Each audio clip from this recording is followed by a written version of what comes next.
I'm Adam Maness. And I'm Peter Martin. And you're listening to the You'll Hear It podcast. Daily jazz advice coming at you. Brought to you by Open Studio. That's right. Powered by Open Studio. I don't know how we're going to say this. Presented by Open Studio. Filmed at Open Studio. And we're rolling video right here. In Open Studio. At Open Studio. We've bludgeoned that now, I think. It's going to be just a new thing we're adding on, and I think that's all right. Overkilled it. We backed our way. We do that. Like we do. Give us 6 months, we'll have it refined. That's right. That's right.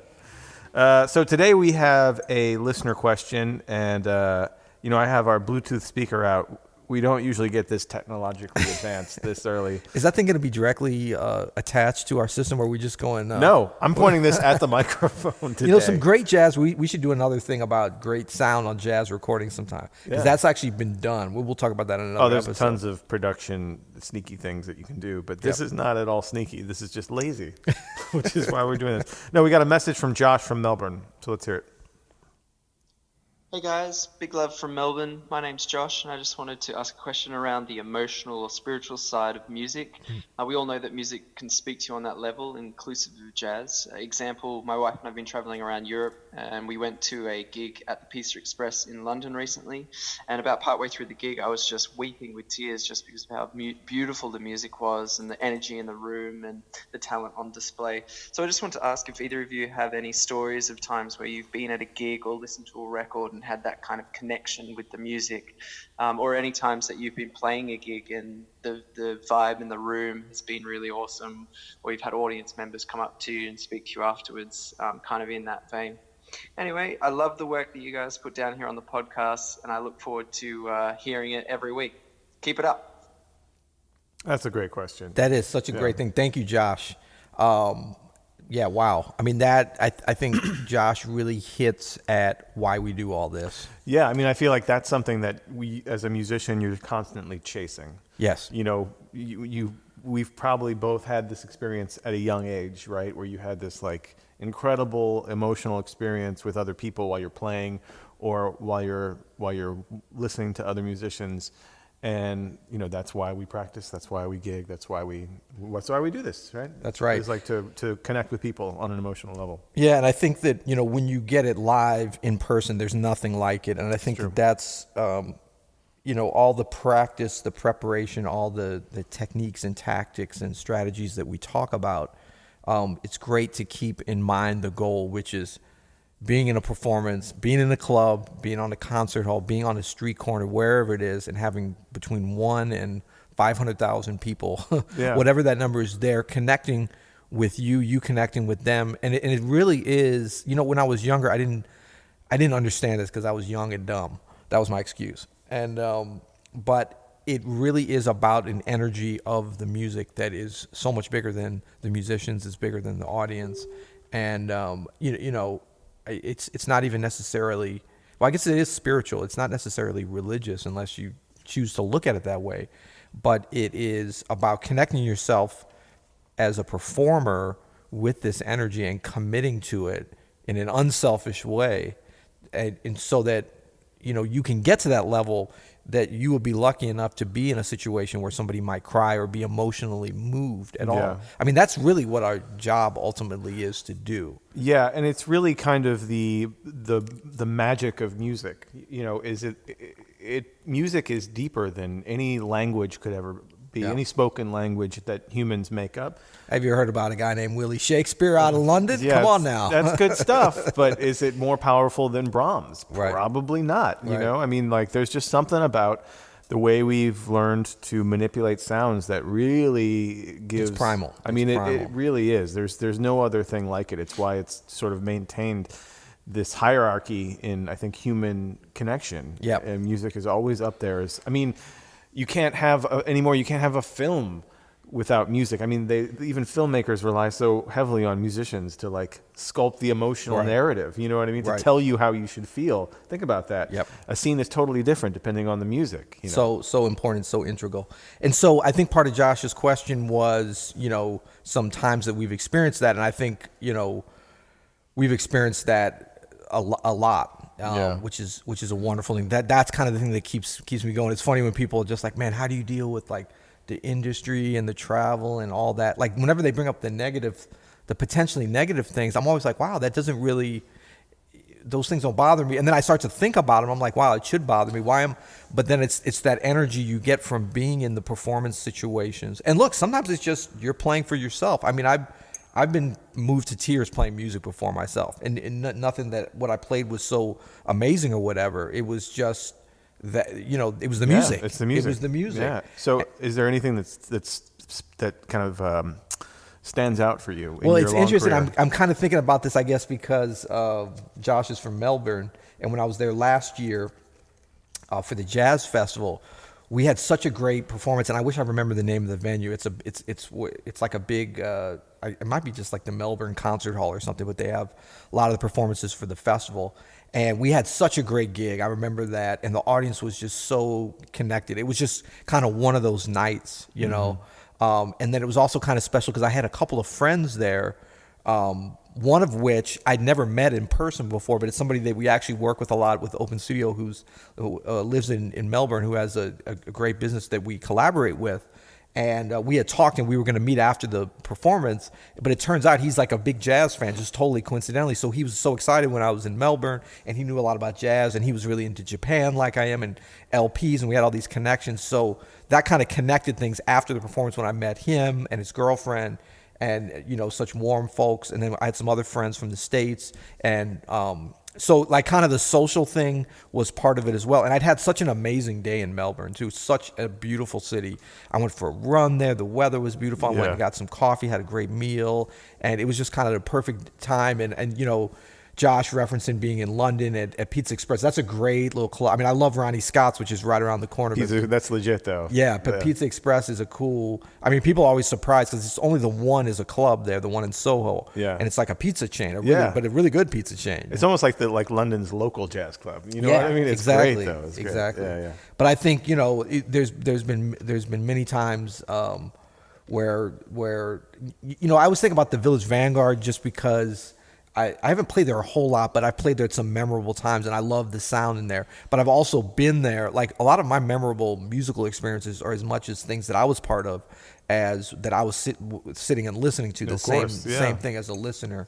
So some great memories from. I remember hearing Bobby Hutcherson play some just transcendental improvisation that I thought he was gonna start levitating, and that the vibes were gonna lift up. Except we were in the Vanguard, so it's like low ceiling, so he wouldn't have had far to go. But I can still clearly remember. I mean, it was like 1995. Yeah. And I can still remember the energy. I can't tell you the notes he was playing, but I remember there, and I was like standing in the back with Nicholas Payton and Brian Blade and Chris Thomas, and we were just like.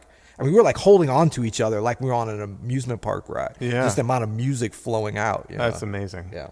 I mean, there's three that really stand out to me. I mean, there's many more, but I think the three that stand out to me were when I was in New York at the New School. I was there during 9/11, right? Like, so that's the kind of the time period we were up there. And the New School is downtown. It's in Greenwich Village. It was closed off, everything below 14th Street. Right. New School is like the jazz school is right on 13th Street. So you couldn't get down there for a couple of days.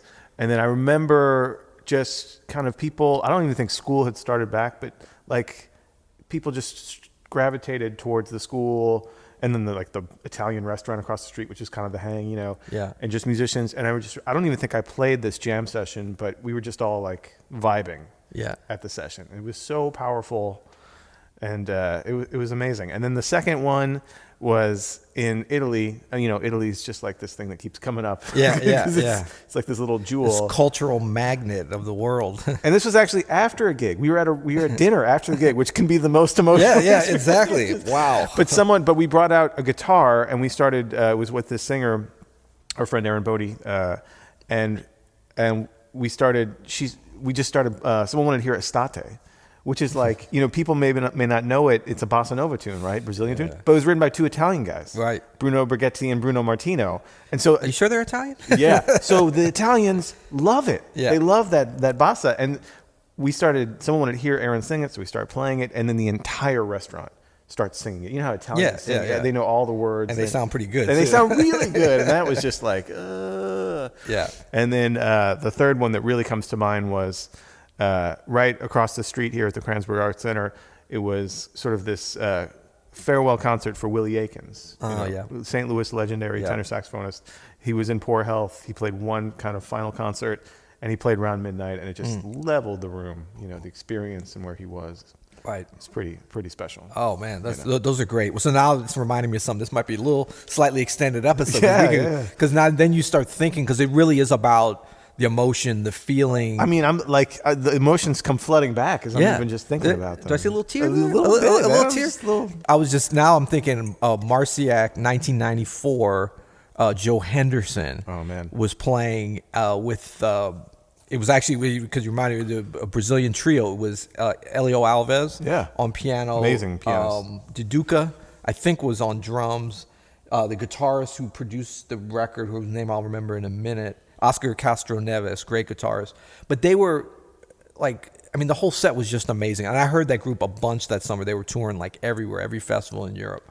But I remember Joe Henderson busted out that Lush Life solo. Oh man. And like, I mean, it's this huge tent, huge tent, like 5,000 people, outdoor festival, but covered. And it was just, he filled up the sound. Obviously they had microphones and PA, but he filled up that tent with the most amazing sound and like playing all the bass lines and playing the melody. It was like he was doing all the different parts and then the harmony in the middle, just like effortlessly flowing. And I mean, it was a moving experience. And I just remember the way he played it was so good, but it was that kind of good that like he was stuck in playing. Like there was no, sometimes people play, like you get to something for a second, then you fall out. And then, like he was stuck in this super high level, but super emotional way, but very like technically adept with all this cool harmonic stuff, but was just like stuck, like he had crafted this thing. And it was effortless. A truly artisanal performance. Well, it's a master playing a masterpiece. Those can be the most,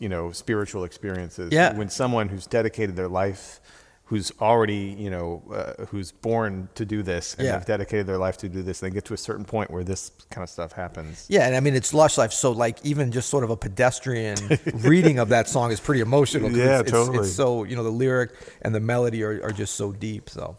That's awesome. Well, man, this is, I think, I hate to rate things, but we're going to get to some ratings and reviews, but if we were to give a rating and review to this question from Josh, this would be right at the top. I mean, it's a great question. And this led to some super interesting stuff for me to talk about. And it just reminds us, discussions like this and stories like this, it just reminds us why we do it. Even if you don't have like a grand Joe Henderson experience yet, those things happen every night at jazz clubs. That's right.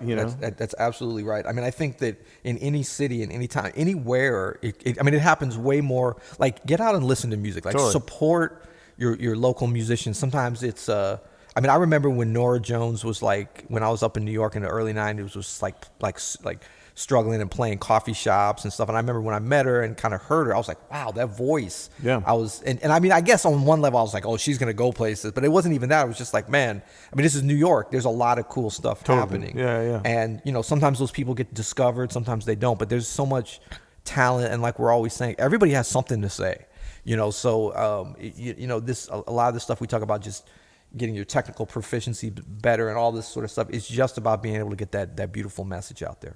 And that's the reason we play music. Yeah, it is. It's to share that message and to communicate with each other in a deeper level than language can ever do, than spoken language can ever do. The language of music is much more powerful. That's why we do it. Now let's talk about why we do You'll Hear It. That's all about the ratings and reviews. Boy, that was a fast turnaround. It's quick. Well, we got to get to tomorrow's episode. Well, we got a really funny 5-star rating and review from a jazz fan from the United States of America. That's what this person is labeled as. And the title is, I Hear Ya. So we already know, I hear ya, ! Where they're coming from. Yeah, they're goofball. They're like us, maybe. They get us. But this is really funny. It's great to get to know Peter beyond, quote, that white guy in the dressing room photo, unquote, from the Joshua Redmond Village Vanguard CD I had in the 90s. Smiley face. That's awesome. I never knew I was that white guy. I was that white guy in the dressing room. Yeah, I think that's what I put on when I first started working here at Open Studio. That's one of the reasons I said I wanted to work here. It was just I really wanted to get to know that white guy in the dressing room photo. Is that on the album? I don't know, man. I don't remember that photo. I know exactly the photo. It was funny because somebody Was it Reuben Rogers or Brian Blade? Somebody from around that era recently. Oh no, I'm thinking of another picture from. I mean, so many great pictures from the Vanguard kitchen dressing room. There is a great dynamic that these two guys have together that make the podcast fun and informative, whether you are a professional or a beginner. Plus, these guys are monster musicians. What about if you're in the middle? That's our audience, professional, beginner. Yeah. There's nobody in the middle. Yeah. Who's that from? What was his name? From Jazz Fan from United States of America. It's funny. Like, I think the podcast rating system at iTunes is the one area where it's sort of hiding behind a handle. It's almost like it's 1987 and we're back in like an AOL chat room again, where it's exactly what it's like. Where it's like sexy dog 123 from Lithuania. It's actually some 7-year-old kid from Chicago suburbs, Absolutely. bouncing around on an IP address. Yeah, that's what it feels like. Well, cool. Well, yes. thanks, Jazz Man. Thanks, Jazz Fan. Jazz Fan. Sorry, Yeah. Jazz Fan. Yeah, thanks. You can always leave us a 5 to 10 star. We've had as high as 10.5 star. Have we? Ratings. What and an reviews. odd thing to hit at 10.5. Well, remember, this guy had Logic. Oh, that's right. He did it. It was like, we give 250% Yeah, or something. It was totally over our It head. was kind of, That's good. so go to iTunes or Spotify or Apple Podcasts or Pippa or Google Podcasts or Stitcher or anywhere you get your podcast.